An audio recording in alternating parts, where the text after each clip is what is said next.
Hey guys, it's Lizzie Jane. Welcome back to the podcast. House music lovers, we have a very special duo here for you today. We've got a duo that's been making some serious waves in the scene. I connected with them at Groove Cruise on an almost all-female music industry panel on the second or third day on the ship. They were incredible, and I was like, I need to have you on my podcast. So Maxlow is joining me today. If you haven't heard these two ladies' music, please put anything you're doing down right now. Go and pick up a phone, go to Spotify, go to SoundCloud, check out their mixes, check out their music. It rocks, and it is such like high energy, feel good vibes to the dance floor type of records. And they just have such an awesome journey to talk about. Their creative process is super sweet, and always hearing about how a duo kind of makes it work in dance music is super intriguing to me. So let's just hop right into it. Maxlow is here to talk about their journey, creative process, and what's next for them. Make sure to keep up with ad-free exclusive content only on my Patreon at www.patreon.com/thisisLizzieJane, and a whole bunch more of interesting content for producers and fans alike. And if you love what I'm doing here, we spread by word of mouth. So share the episode with a friend, tag us, like, comment, subscribe, anything that you feel is, just you supporting the podcast in general is always loved and greatly appreciated. And I hope you are having the best week. And I hope this conversation makes your week just a little bit better. This is Lizzie Jane, and you're tuning into my podcast with special guest, Maxlow.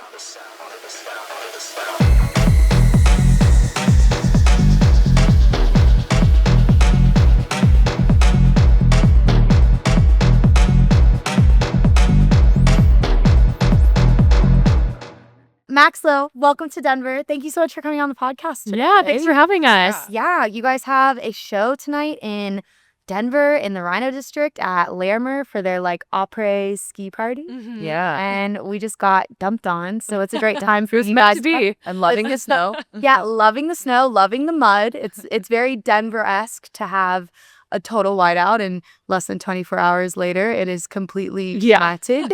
But it should be super fun. What are you guys excited to play tonight? We have some new music. We still need to go through it probably. We're usually pretty last minute on this, so I feel like I have tracks I still need to set cue points on, maybe even. Yeah. Definitely tons of good music came out in the last 2 months though. Yes. Yeah. I was prepping for Groove Cruise, so there's plenty to pick from. Yeah. See where we go. I don't know if it's a girl thing, especially when I have more DJ-esque sets. I'm always in the green room or at dinner with everyone with my laptop. 100%. Yep. I need to find the newest. Yeah. She was half-time sauce. She was find it. About to set cue points in the Uber earlier. No, I was going to go on Beatport in the Uber and Is that your go-to? I'm always on our promos on In-Flight. I feel like that's the best. But yeah. And ooh, tell me about In-Flight. What's In-Flight? I'm actually not sure what In-Flight is. oh, wait, really? Yeah. It's the promo platform. So all the labels and everything you have to go through. It's a little bit overwhelming though, because it's a lot. You have to sift through all the stuff, and then you'll get kind of requests or whatever from promo services, and you can accept them or not. And then I'd always be the more music the better. And I'm oh my god, this is crazy. You're wait, this is actually only overwhelming. I was you know what, we might play a melodic techno set someday. I don't know. That's so me. I'll hear a hot progressive house song, and I'll be this is so not me, but maybe one day. Yeah. And then you just throw it in the little record box playlist and push it way to the side.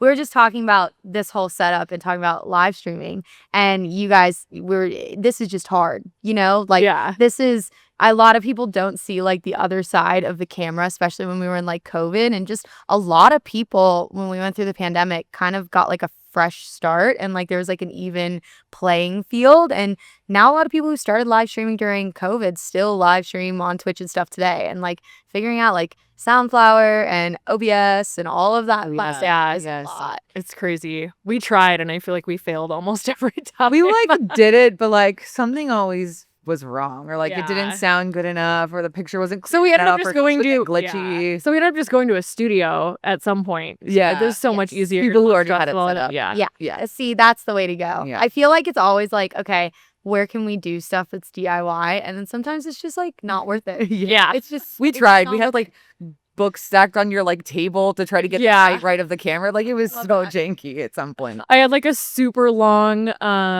like iPhone cord, I think. So like USB, yeah. Oh shit. Yeah. Plugged right into the modem, I think, because we were like, maybe that's the problem. So we had the Ethernet cord. I still don't know what our problem even was. Yeah. And you're just like sitting there with like a million XLRs or yeah. You say, I don't know, but we're here somehow. Yeah. During the pandemic, because I know you guys live in different states now. Did you guys live together at one point? Yeah, we both lived in LA. Yeah. And it was nice then because there was no traffic. So it was really easy. We were in different neighborhoods and it was easy. Yeah.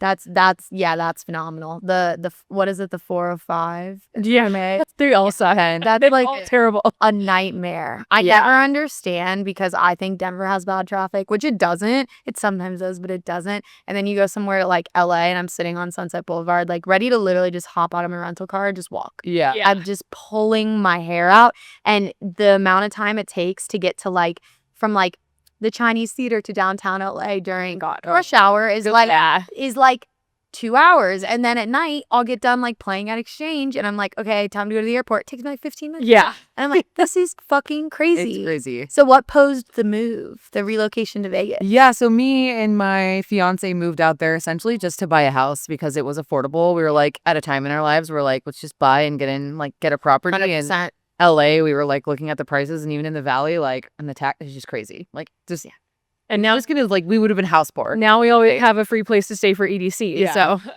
we got the EDC house.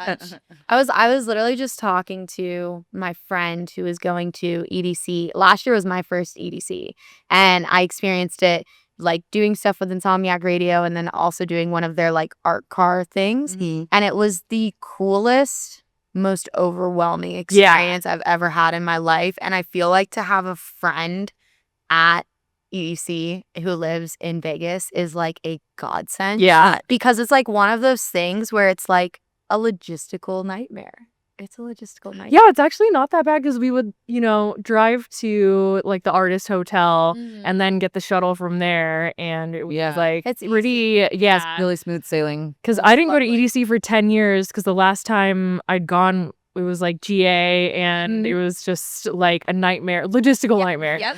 And so I was like, I am not coming back until we play this. And so then, we got booked for like an art car and we made it happen. And it was so magical. Like we were just like being able to take the shuttle and it was so easy and getting in and they have the artist lounge and like walking in that first time after 10 years, like I had goosebumps. It was, That has to be a really cool, like full circle moment. Kind of. I think EDC Vegas is one of those raves for a lot of artists that like changed the way that they viewed things. Or they were like, I'm gonna put my head down and work until I come back in some way, shape, or form. And like getting into that artist area and then seeing kinetic field to your left and all the fireworks to the right. And you see, it's literally like all of these little like villages. And it's so vast and like, I was just blown away by the scale of it. Because like, I've been to big festivals. I've played big festivals. But this is like the Mall of America festival. Like, I was like, this is it. And then, walking down the bleachers into the festival, cool moment. Did you guys have fun when you played? Yeah. Getting the view from like the top of the bleachers is like something you don't get at like other festivals that are just flat, right? Like those like the magical piece of stairs are not magical though. The stairs are I actually fell down them last year. It's a good bun toner. It honestly, it definitely is. I was thinking about it too. Yes, I was bleeding. I like scraped up my knee and like my hand like a child. That's right, because we lost you because you'd fallen down the stairs. I showed up and you were like, are you bleeding? I was like, yeah, I am, but let's just let's just put that to the side. It's like you're all walking. It's like one penguin falls. And it's like, okay, we have no idea where she is. Oh my God. Yeah, I definitely feel like as the night goes on, those stairs look just like longer and and longer. And it's like a feat, but you're also like, okay, I've trained for this. This is like I used to train for them. Stair stepper. Like this is the real life stair stepper. That's what I said when I moved to Colorado. I was like, the stair stepper does nothing compared to mountain. And I feel like the EDC stairs are the mountain feet. Like you have to go earn those artist privileges. Definitely. And we did this panel at Groove Cruise, which was also my first Groove Cruise, and it was your all's 5th. Yeah, which is insane, which is so cool. Crazy. I remember just being like, everyone's making such a big deal about this, but I'm not gonna like set my expectations super high. And I'm also not like a huge cruise person. So I was like, I don't know how this is gonna really go. But then literally like Thursday night, I looked at my friend Emma and I was like, I get it. I totally get it. It was just such a crazy experience. And you guys went as attendees and then came back as DJs. We actually started as DJs, but as kind of like we had to like promote our way. Yeah, we kind of like sell won our way on basically, and we had a set that was like right after the marathon sets, I think, and so everyone was like going to bed. It was like weird, like 10 a.m. at the pool, and like like, yo, this is it. This is it. But that's cool too to have like the growth there, and then you played like the biggest stage. Group this year, and that's like also a huge full circle moment. Have you just seen the event itself like prosper and the community grow? Crazy how much it's grown. Like and the production gets like better and better every year too, like just the stages and the lights and the setup. This one I was like, this really feels like a full-on music festival on a cruise, especially like that first night with like James Hype and Medusa, and then also for Seven Lions, like it was, I was like, this is like EDC on a boat, like yes. I remember looking up and just like looking like through the amphitheater. Like we first had to like get our kind of like groundings, and I was like, we need to like go through the ship and figure out where everything is. And and then we like wandered finally into, I was like, there's a big stage somewhere. I was like, we gotta find the big stage. Like we gotta figure it out. And I think it was Eric Prydz was doing like the opening ceremony kind of deal. And I was like, damn, this is really, really cool. Like, you kind of like look up and back, and I think it would be awesome to have one of those rooms. And then I'm also like, you poor souls, you have one of these rooms, and like you want to have a friend with that room. That's that's that is it. And it was crazy too, because we were put on like a lower kind of level decking, and I was like, okay, this is great because it's going to be pretty quiet. And then we finally started going to like our other friends' rooms and seeing like all of the floors that have the themes and everybody like dressing up. Like you guys had those little posters on your door. They're Max and Hello. And it's just like such a cool community of the most like professional partiers. It's like everyone's way to put it. So nice. Like just best vibes. It's wild. And it feels safe. Like that's a huge thing for me too, because I was talking to like Emma from Gementari, and she was like, we wanted to do this for a long time, but we were also really hesitant because you're stuck on a cruise ship with a bunch of ravers, and that could be lovely and that could also be like really scary, especially as like a woman if you're going alone. Like, you know, you got to have like your bases in your community. And she's like, it's the safest thing that I feel like I've ever been a part of. And she's like, usually I can leave, and like I didn't want to ever leave. And I think that that's just like a testament to what they've built there, and the panels, and like, you know, you go and you kind of have your groups of friends, but then you meet all these people that you would never like necessarily like talk to if they passed your sidewalk, but it's really just like a lovely community. Like I don't really know how else to explain it. And I think one of our favorite things has been meeting artists who play other genres too, because normally we're kind of stuck in our little like house bubble. So it's been really cool. And just like seeing the same people year after year too. Like you only see them on group cruise and you're like, what's up? Like giving your group cruise buddies a hug. Like it's just fun. Have you guys like met people like year after year that have returned, and you're like, we all know each other, and this is like what we look forward to? It was crazy to me to see like full-on adults be so excited or like a rave. I was like, whoa. I was like, this is kind of wild. And then I got it, and I was like, this is why people my parents' age come on this. And they're like never grown doctors up. And teachers and lawyers, you know, they're people. all like super like grown-ass adults. They respectively outpriced the people that may cause problems. And I feel like in that you create a community of like, you can look around and be, it was just like, there's a lot of successful people that are on this cruise ship, and it's just their escape. And people were like talking about the kids and everybody, and I was like, this is fucking awesome. I'm like, you guys are like my heroes. So I was like, this is absolutely lovely. And I felt like it was to like what you said about the genres, it was one of the only festivals that I ever felt like all of the people playing before me or after me were all different. There was only one night where I was like, this is a genre curated thing with like Ophelia. And then the rest of it was like dubstep or like tech house into D&B into prog house. And everybody just kind of like finds their way. Like it's the experience. It's not like people making a schedule and sticking to it like a normal festival. And then you got like the emo stage too. Yeah. Those guys were so good this year. That's crazy. Yeah, I remember like I think we were going to dinner and I hear like Blink 82 and into like drum and bass, and I was like, this is actually wild.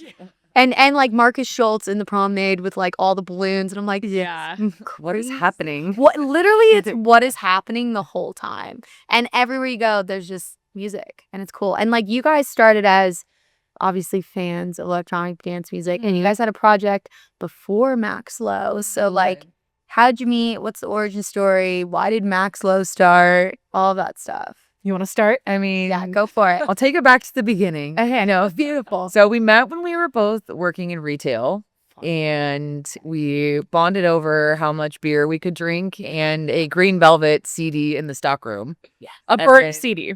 Just decided we were going to be best friends.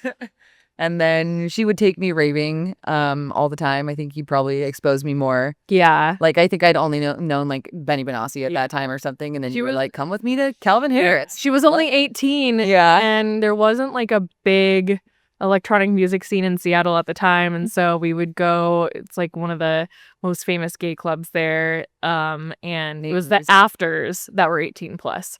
So we would go to the afters at Mayworks.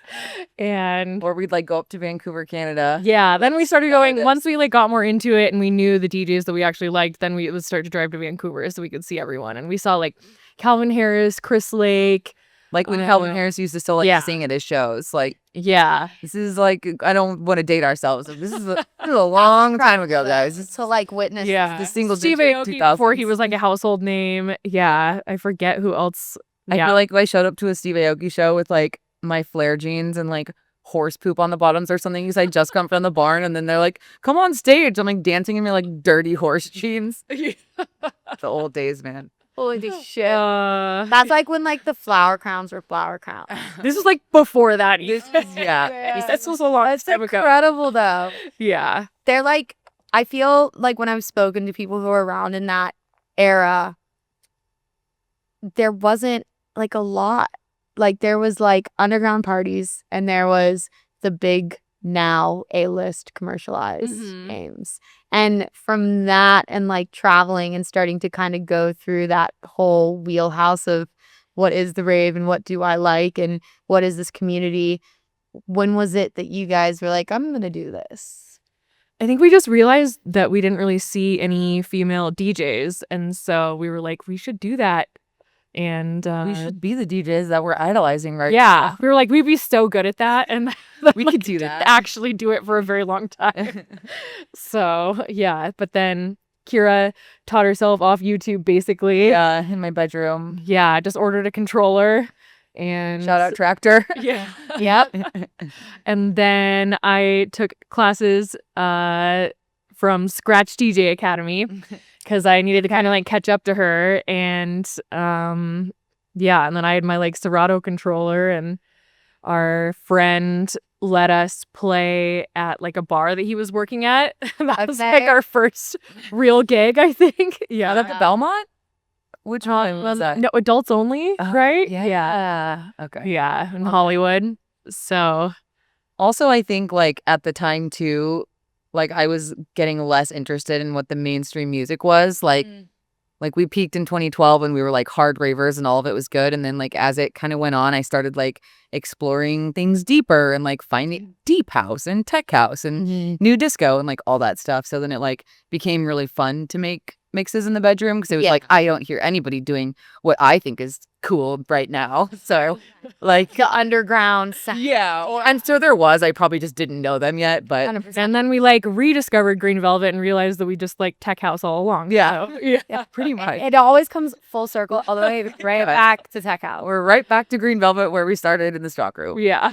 I remember he was literally in this room after he played Temple because we're connected here to Temple Nightclub. It's literally next door, the spaceship everybody in Denver calls it. And he always comes, and every time he comes to Denver, he plays here. And he was in here, and he had definitely had a few drinks, and he just kept saying, "Listen, Linda. Listen, Linda." He's just funny. He's a riot. Ever. Yeah. And he's like just such good energy. Yeah. And I think people like that like stand the test. And he always has his champagne.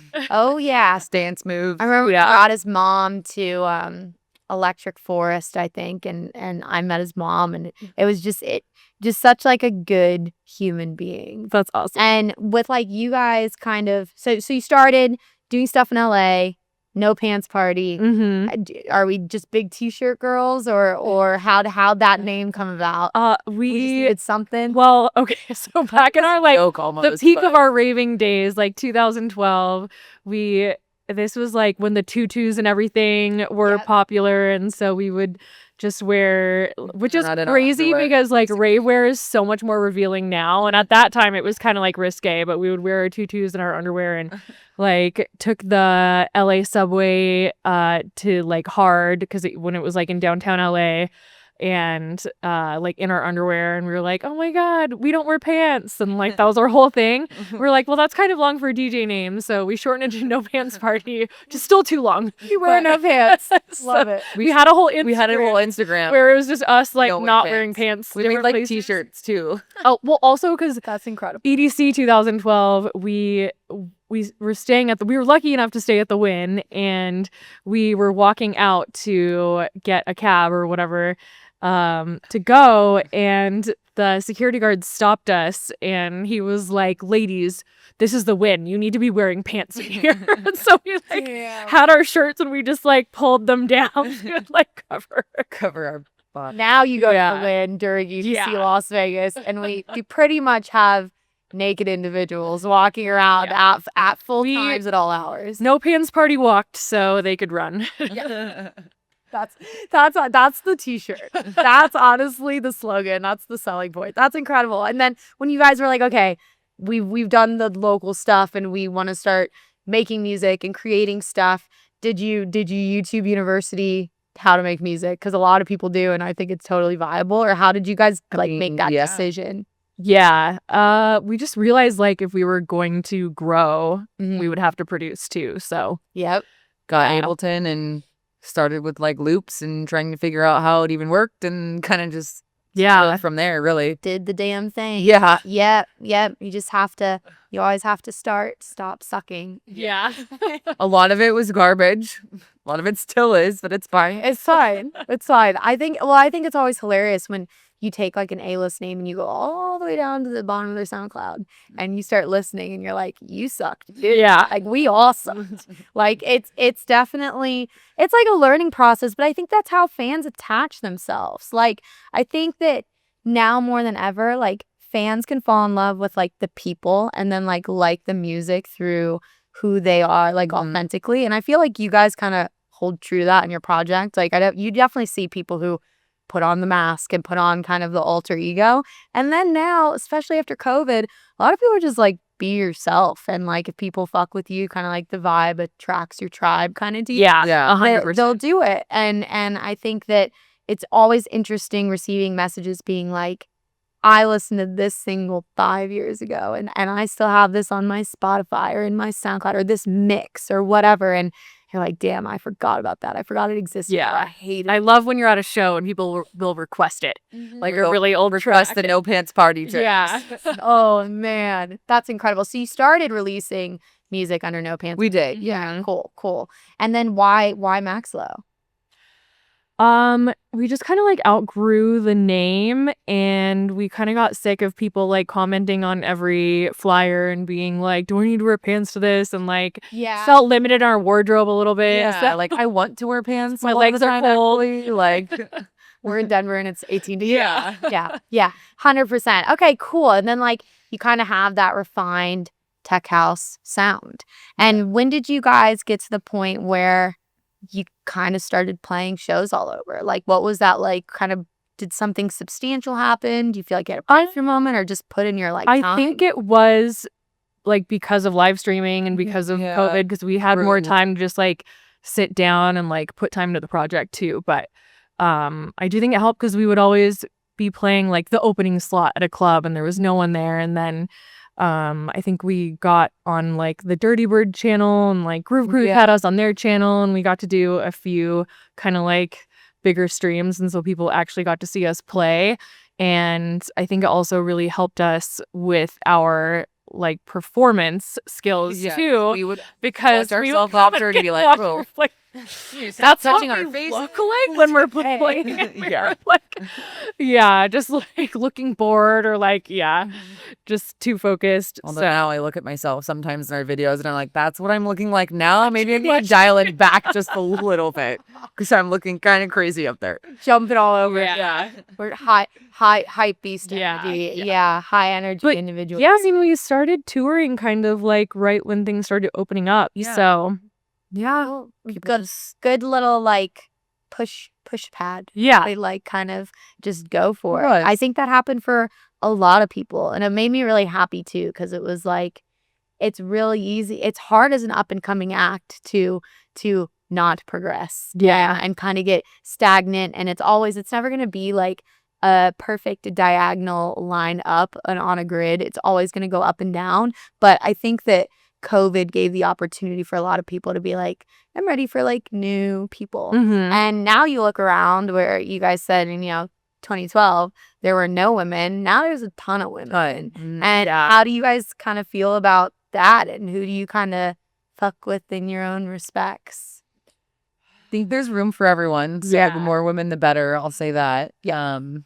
I think at one point it did feel like there could only be it was competitive. I felt that there would only be one female on a lineup, for whatever show or whatever festival, and that would be like the token girl, female. But I think that's definitely shifting. And I think that the community of female artists is so strong too, like the women's brunch at Miami Music Week, and there's like so many fun networking events, and like we love those girls so much. Yeah, absolutely. Like everything from like Femme House to Girl Gang. I think any respective genre now has a girl community, and it's not hard to find them. Where even when I started in like 2018, 2019, I still could go like, here are the four corners of the United States, and I know like 5 women that are at my level right now that are trying to make this happen.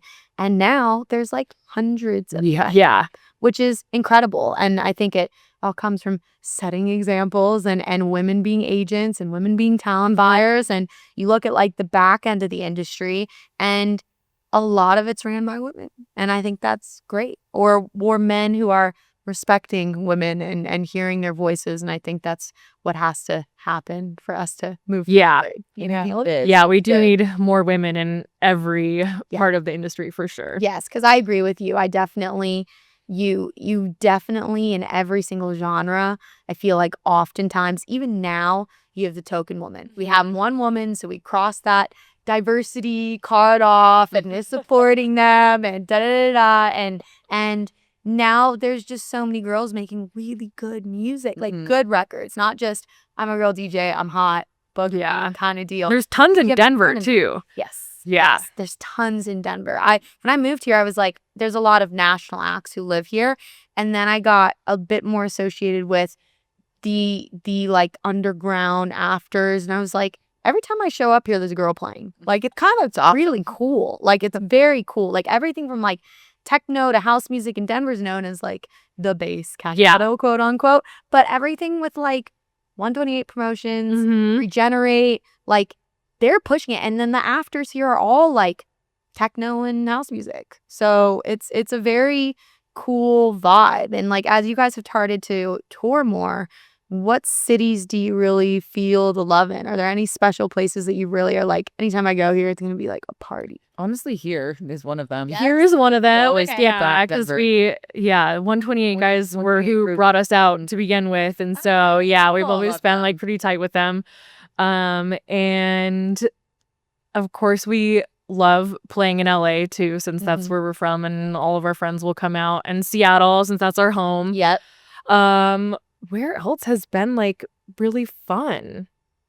I feel like Iowa was fun. Des Moines. Des Moines, Iowa. That's one of our kids came to party. Yeah, that's one of our favorite parts of touring is that you end up going places you never would have. Yeah. And it's fun, and you get to like see the city, like Albuquerque. That was so fun. Was fun. I like Albuquerque is quite interesting. Yeah. You don't expect it. I don't know where you guys played in Albuquerque, but I played at Photo City Music Hall, and then I played in like this like dungeon underneath the church, and there were like so many kids who showed up, and you're like walking through these gates, and I'm like, am I over? Where am I? And you're like in this cold underground just warehouse that goes on forever, and I'm like, this is actually really cool. And then you have places like Iowa. Yeah. I had like a family reunion in Iowa when I was like 9. Yeah. People like ride their tractors, I'm sure, to like to the race. The whole thing is just so flat. There was a farm. Yeah. That came. We like got booked last minute, and we had a show in Chicago, and then the flights were like absolutely insane. And so we're like, okay, we're going to rent a car. And they were absolutely insane too, because this was like 2021, I think. Things were definitely expensive. I don't remember when it was. No. Yeah, or early 2022. And things were expensive still, like adjusting after COVID, I think. And so we got a Turo. And we drove it from Chicago to Des Moines, and it like a broke. 6-hour drive. We were And like, then we had to get it back the whole way home. Chicago. I was like hyping Jamie up in the bar to call the owner about the car. We're like arguing. So we're in Des Moines and we think the car is broken. It's like our call to him. And like he didn't believe us. And then we got it back somehow. And he's like, I'll just, for your troubles, I'll take you to the airport. And then he like starts to get in that car. We're like, in this car? And he was like, yeah. We're like, are you sure? Why? He was like, yeah. And we like got on a hill, and it like would not go. Start again. Yeah. I was like, no, you can't. At least you can't stop on a hill. Yeah. I was like trying to tell him. At least he knows we're not making this so hard. But yeah, the drive back. It was 6 hours. We had to like get gas and getting back on the freeway. I remember we were like hung over trying to figure out the situation. That's a real rally situation. Yeah, it was wild. But anyway, in between, completely flat. It's like all cornfields, and it was basically winter then, so it was just nothing. Yeah, that's incredible. Did you play at like a club? It was a job club. It was a little club. Okay. At the time, we only had one there, and I think that the owners were from some bigger city, and were like trying to bring it. Got it. They like them a lot. They were like really the whole cool. experience. Yeah. How far is Des Moines from Chicago? It's like 5 or 6 hours, I think. I think so. That's a little bit of drive. It's not terrible, but that's a road trip. That's a hell of a road trip through Iowa. We were like, it'll be an adventure, and more than we were. It's an hour. Be careful what you wish for. God. Oh, that's lovely. So did you both live in Chicago, or you had a show? We had a show there. Okay, okay, cool. Because I was like, Chicago is obviously such a hub for house music. Yeah. And I feel like Chicago's one. Chicago and Detroit. Yeah. I feel like we were like meant to have lived in Chicago. Really, every time we visit, Chicago's best. I love Chicago so much. Chicago has like an energy to it that I'm like, I love New York City. I always am very inspired when I go there. I would last about 72 hours. And then I love LA. The traffic makes me want to pull my hair out. Yeah. And it's just, I need a mountain that's not a mountain and surrounded by buildings. And then Chicago's just like, got it. And I was there during summer this year. And I was like, I don't want to think about winter because winter is so windy and miserable and scary. And you can't really like, I would say, get out of the city and go somewhere great. But during the summer when it's like 70 degrees and sunny and it's just gorgeous. Yeah, it's beautiful. You go and you sit on Lake Michigan, or you go and you go shopping, and I'm like, Be by the river. Yeah. Like I could get a little timeshare here for the summer. That's what we think every time we go. We're like, Yeah. you need a summer house here. Yeah. Like literally like May through August. Yeah. Mhm. See ya. Goodbye. I love it. And now you guys are working on a lot of new music, or you have a lot of new music coming out. What does your creative process somewhat look like between the two of you? Like, how does the dynamic duo work? I feel like we just have an idea one day and text each other about it, and then just like it spirals into something. Yeah. I don't know how else to describe it really. It's very collaborative. Like, Yeah. we both have 100% say in everything we do, and then I think a lot of our ideas will like bounce off each other, and Luckily, we pretty much like exactly the same thing. yeah, This part. it's So really easy. it always works out. But I love that. yeah. You don't often get that, I feel like. I feel like it's I mean, I've even met duos that like one produces and one DJs. You know, there's no like method to the madness. Have you guys ever separated and played 2 shows in 2 different places on one night as Maxla? No. We've done like, like, absolutely. yeah. We've played shows separately occasionally. Yeah. Like once or twice, but not like Yeah. 2 shows in the same night kind of thing. Yes, we are like this. Claptone vibes. Yeah. Yes, yeah. Like I know, like Someday. Adventure Club will split up, Mhm. and then like Mala will just put on the mask, and Like who is 10 of them go to 10 different cities Yeah. and play. There's like short mala, fat mala, Tough mala. Yeah. It was so funny when all of it started to come out too, because I was like, is this the Chami Mala? Is this the Mercer Mala? Is this like who really is this? And then you see like one will be in Europe and one will be in North America. Same with like Pickle too. Didn't we see Pickle once, and then we saw Pickle again, and he was like super ripped, and we're like, Yeah. Pickle wasn't this ripped the first time. This has got to be a different person. Yeah. Pickle's on creatine. Pickle's taking steroids. Oh my God, that's crazy. That makes sense too. I mean, I get the mask thing. Yeah. You can accomplish a lot with the mask. It's not everybody's. I think that's like looking at something and saying, how do I make this as business as humanly possible? And we're just going to multiply, divide, and conquer. Just a brand, not a person. Yes. That's the brand, not a person. And I think that's like the whole toss up, because in our lane, people love a good brand. You know, they love a cheesy marshmallow or something that is Big mouse head. you know, you look at it and you go, there's no way in hell that's going to work. And then next year they're headlining East Yeah. Vegas. And then, you know, you have people who are very authentically themselves. And I think both are super cool, and there's both room for everything in the space. But you guys are obviously like very much so yourselves in the manner of Maxla. It's so funny because initially, I was gonna say, like, our very first, when we concepted No Pants Party, we made these disco cat masks that we thought we were gonna wear to all of our shows. we're like, this is uncomfortable. Yeah, No. we like wore them on our heads once, like whenever. Yeah. That's incredible. Yeah. It's like, this is the look. This Yeah, is like, and it's like there's something fun about that, Mm. you know, like putting on. I literally just got bangs and I'm still figuring it out. But the first show I had with bangs, I was like, I don't feel like myself. I was like, this is kind of fun. I was like, this is cool. But then I was like, wait, no, we need to figure this out, because I need to feel like myself, like who I am. And the brands and costumes are a fun deal. It's also a lot to keep up with. Yeah. Yeah.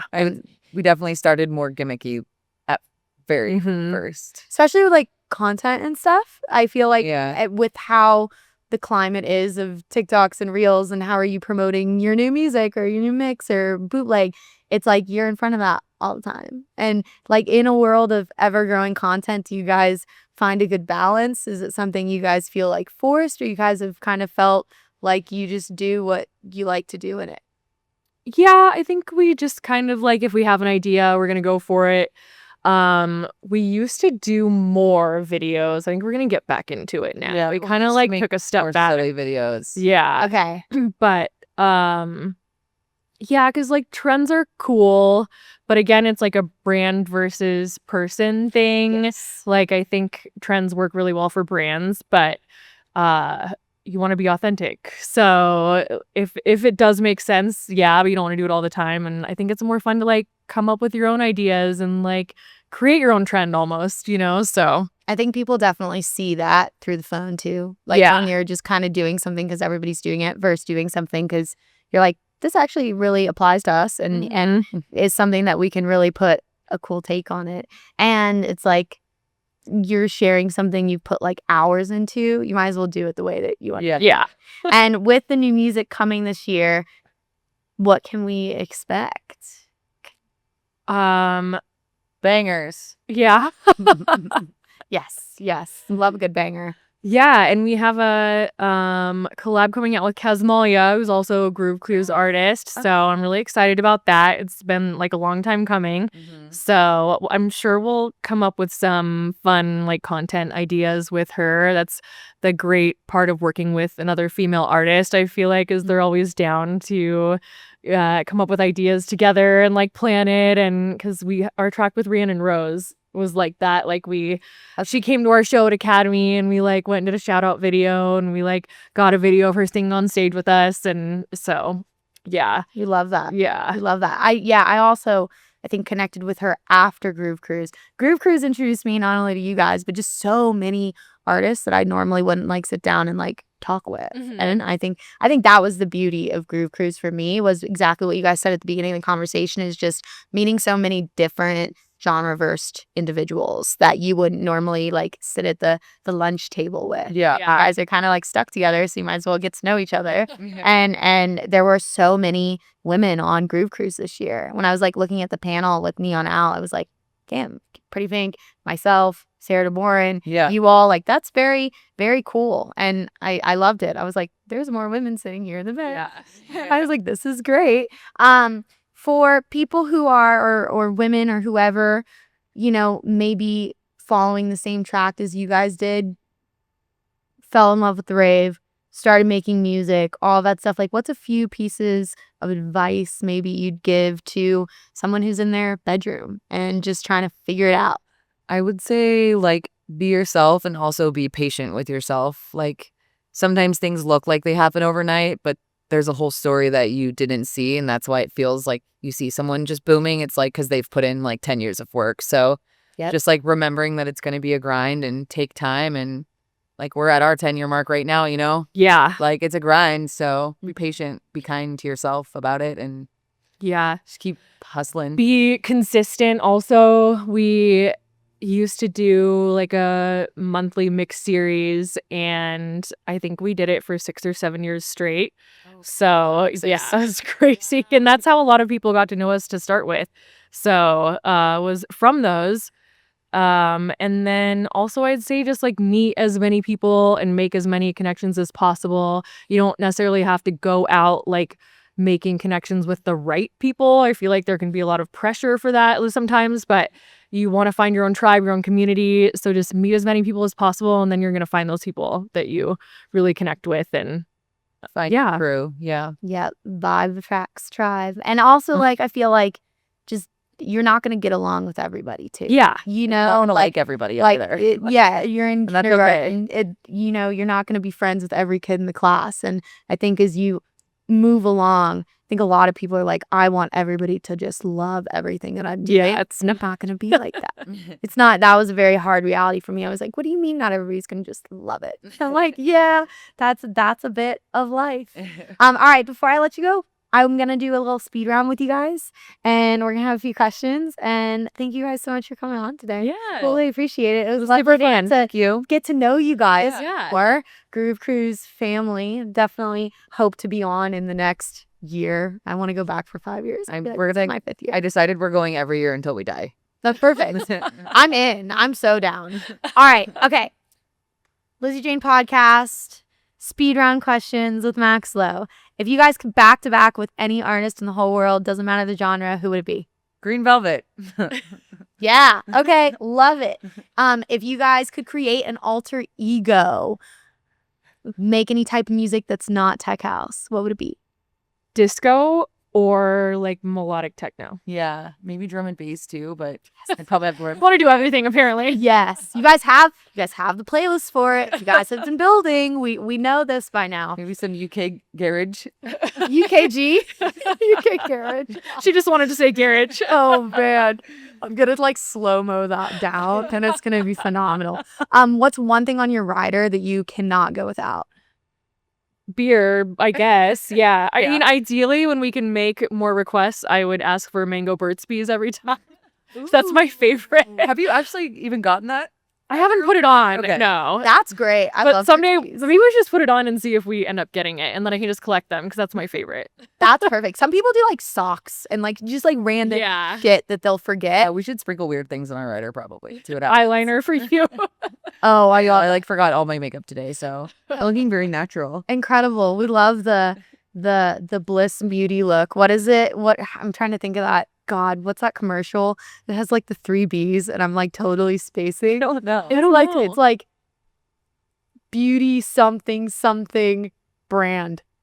God, I don't know. I'm thinking about like America's Next Top Model and they had like a partnership with them. God. Okay, we're gonna cut that out. But okay, anyways, we're back. What's one travel item that you can't forget? That's not like a phone charger, like something that like is true to you. Oh, our Bluetooth headphones. I think that we got them in just like a gift bag at Miami Music Week last year, and they're like these Philips Bluetooth headphones. Yeah, 100%. And they like block out the plane noise and noise canceling. Oh, the noise cancellation. Yeah. That is absolute bliss. What's an event coming up that you're looking very much forward to?